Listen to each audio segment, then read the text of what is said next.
시편 107편 1절로 9절까지입니다. 한 절씩 교독하시겠습니다.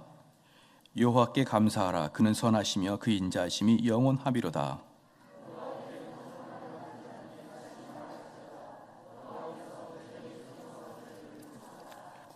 동서남북 각 지방에서부터 모으셨도다.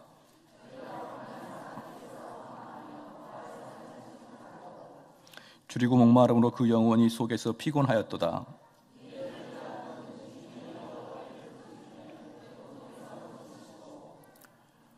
또 바른 길로 인도하사 거할 성에 이르게 하셨도다.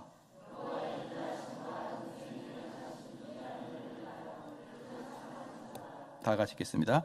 저가 사모하는 영혼을 만족해 하시며 줄인 영혼에게 좋은 것으로 채워주심이로다. 아멘. 만입으로 하나님을 찬양하라는 제목으로 하나님 말씀 전하겠습니다. 오늘 시편 107편은 찬양과 감사에 대한 아주 전형적인 예인데요.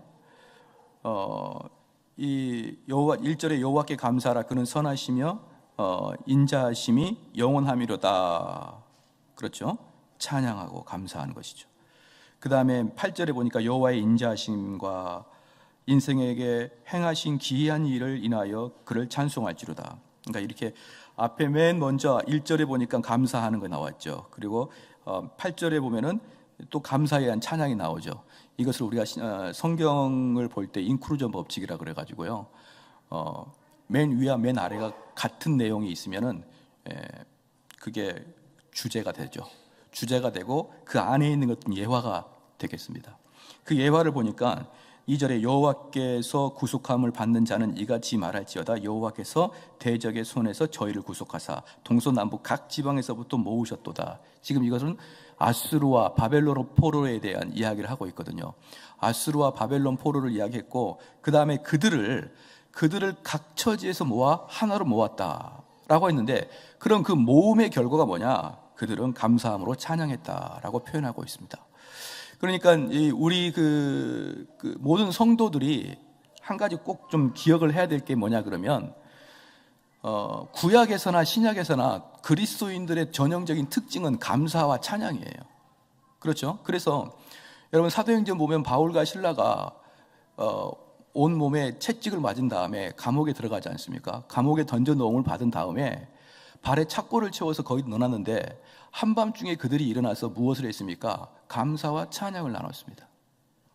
그러니까 그리스도인이라는 것은 뭐냐면요, 그 현재 나에게 처해 있는 상황 때문에 감사를 하거나 또 현재 나한테 처해 있는 어떤 어떤 결과물 때문에 기뻐하고 슬퍼하는 그런 존재가 그리스도인이 아니고, 그리스도인들이라는 것은 속에 성령님이 계시기 때문에 그것 때문에 항상 기뻐하는 거예요.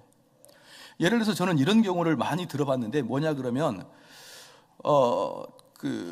우리가 오늘도 병원에 유문을 갈 텐데 이제 병원에 아파가지고 누워있는 사람을 유문하고 오면서 나는 저렇게 아프지 않아서 참 감사합니다 라고 이야기하는 경우도 종종 있지 않냐 이 말이에요. 그렇죠? 아이고 나는 다행이다, 나는 저렇게 아프지 않아가지고 신방 올 수 있어서 다행이다, 이렇게 한단 말이죠. 또한 이제 어떤 사람들은 대머리를 보면서 아이고 나는 머리카락이 있어서 참 다행이고 감사합니다. 그러면 대머리는 다 죽으라는 거 아니에요. 그러니까 현실 여러분의 상황에 대해서 감사하거나 상황에 대해서 기뻐하면요, 그 상황에 속해 있지 않는 자들에게는 큰 상처와 신뢰를 범하는 것입니다.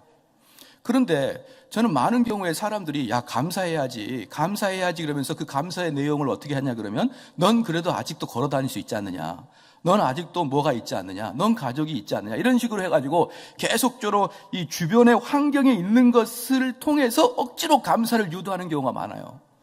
그런데 그것은요 기독교인들이 하는 감사가 아닙니다. 기독교인들은 그냥 내 안에 성령님이 계시기 때문에 감사하는 거예요. 내가 걸어 다니기 때문에, 내가 숨을 쉬기 때문에, 내가 머리털이 많기 때문에, 내가 다리가 성하기 때문에 감사합니다가 아니고 내 안에 성령이 계시기 때문에 감사합니다라는 고백이 그리스도인 고백이라 이 말입니다. 할렐루야. 그런 게 그리스도인이지 주변 환경 보고. 그래서 만약에 바울과 실라가 만약에 감사한다 그랬다 그러면 그들은 감사할 내용이 아무것도 없죠. 등짝은 이미 채찍으로 다 너덜너덜하게 됐죠. 한밤중에 그들은 감옥에서 깨어났죠. 그들은 감사할 내용이 없습니다. 그러므로 사랑하는 성도 여러분, 우리 그리스도인들은 어떤 모습이냐? 내 안에 성령님이 계시는 것만으로 감사하는 것입니다. 그래서 이 세상에는 도덕적인 사람이 많습니다. 도덕적인 사람은 그가 행동하는 것 보면 참 깨끗하고요, 정직하고 바릅니다. 그러나 도덕적인 사람한테 없는 게 하나 있는데 그게 바로 감사의 마음이에요. 또 이 세상엔 사상가가 많습니다. 사상가는 정말 잘 분석하고 정말 잘 개념을 잘 잡아내지만 하나가 없는 게 뭡니까? 감사함이에요. 그러므로 기독교인들은 도덕가처럼 깨끗해야 되고 사상가처럼 개념을 잘 잡아야 되지만 항상 공통적으로 있는 게 뭐냐면 감사와 찬양의 모습이라는 것이에요. 그렇죠. 그래서 기독교인임에도 불구하고 도덕적으로 깨끗하고 흠잡을 데 없는데 그들의 삶에 감사가 없어서 얼굴은 대단히 무뚝뚝하고 얼굴에는 차가운 냉기가 신선한 게 아니라 차가운 냉기가 시원하게 불어들이는 사람이 있잖아요. 차갑게. 그들을 기독교인이라고 말하는 게 아니에요. 또 하나는 사사한 것처럼 성경은 잘 알고 있는데 그 마음과 그 얼굴에서 감사함과 기쁨이 없는 거죠. 그러한 사람들을 기독교인이라고 하지 않습니다. 기독교인은요, 감사와 기쁨이 있는 존재냐 아니냐로 평가하는 거예요. 그렇다고 도덕을 무시하냐? 그렇지 않죠. 그렇다고 하나님 말씀 열심히 공부하는 걸 무시하냐? 그렇지 않아요. 그것들은 당연히 포함되어 있고 거기에 그 이론과 그 말씀의 기초를 둔 감사함이 여러분 터져나오고 있고 여러분 입에서 찬양이 터져나오고 있느냐? 이게 내가 그리스도인이다, 이 뜻입니다.